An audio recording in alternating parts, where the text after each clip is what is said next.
Reprezentančni dres, to je želja vsakega nadebudnega nogometaša, cilj, ki ga sanjajo mnogi, dosežejo le izbrani.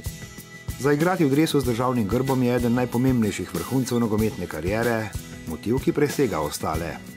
Je simbol pripadnosti, simbol, v katerem ne prepoznamo samo izbrane enajsterice. Z njim se predstavljajo tudi trume navijačev, ki sledijo. V soju žarometov potniškega terminala Luke Koper in z izvirno scenografijo se je tudi po tej plati začela nova reprezentančna zgodba, ki bo slovenski nogomet ponovno odpeljala v svet. Z novim dizajnom, z novimi imeni na hrbtu, nove bodo tudi nekatere številke. Občutki so bili vedno dobri in sigurno vedno bodo, tako da sem zelo vesel, da sem spet tukaj in upam, seveda, da nam bodo te novi dresi pomagali do velikega uspeha.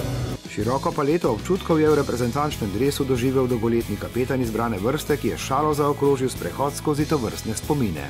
Lahko smo videli, da je kar nekaj dresov, da so razstavljeni, tako da v teh 10 letih bom rekel, da smo malo bili bolj komod v 2006 letu, tako da smo do 2016 prišli, da smo bolj tanki, tako da bomo mogli tudi podelati malo na liniji.